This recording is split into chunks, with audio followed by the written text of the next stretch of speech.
Man, sometimes you do what you gotta do when you gotta fix something and it's already over 100 degrees with high humidity.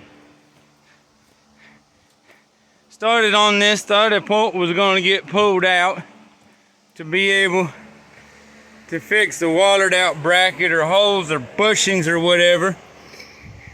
When you got noise on a vehicle, check it out. I've been hearing noise thumping around, trying to look and figure out what the heck it was and not figuring it out.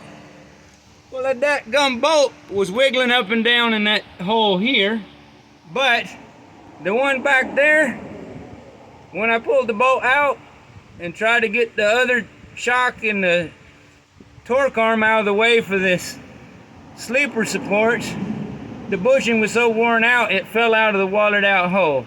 So either we have to spend over 300 bucks for that one part bolted on the frame with those 5 bolts right there, or I've got to drill it out and put a bushing in it after I find one.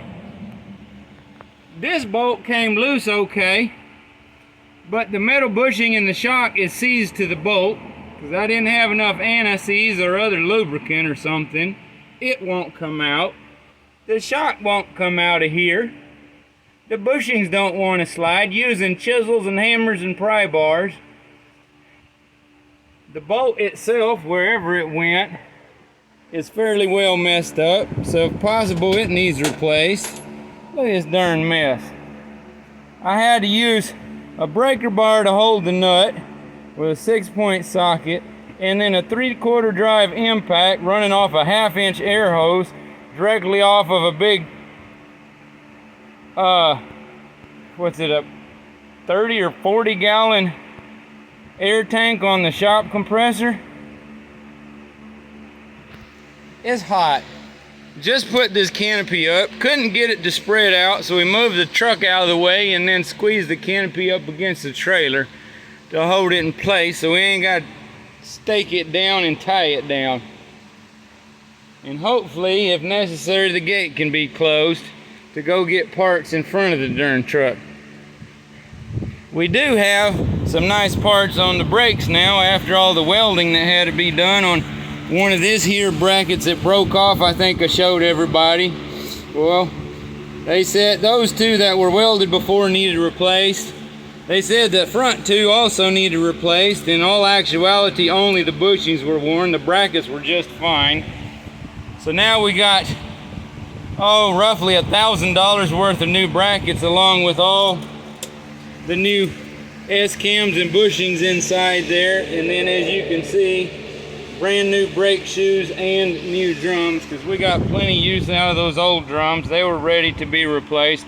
And we made sure to get made in the USA brake drums because we don't want some poor quality steel getting hot and busting all the pieces to end up with no brakes, plus the chunks of the brake drum cutting up the tires on this truck and whatever trailer, as well as the other vehicles on the road.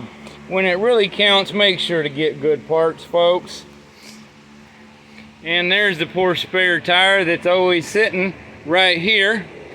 I couldn't put a big heavy tire rack on here, so I took 2 pieces of the flexible water pipe, cut it lengthways, popped it over there, one and then another, get a ratchet strap right across the top of the tire, and then a chain goes underneath and through the tire so that it's secured so some piece of dung won't steal my poor old spare tire that I might need to use on the truck.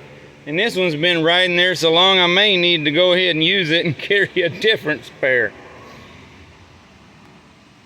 We have a number of things that I need to bring to your attention and provide links. Please look at the other videos, and I have no idea when this one's going to upload. It's about 11:15 a.m. on Sunday the 7th, I guess, here of August. And I've spent the whole last week trying to remodel the bathroom, and all I've got done is install a bathtub with no plumbing connected to it because everything's so slow and there's so little help. And I've needed to take time to help others a little bit. So why don't you consider doing the same? Help those that help you, and watch out for those that are just sponges and want to suck the life out of you. Have a blessed day and consider being a blessing to others. Praise Yahweh in the name of Yeshua.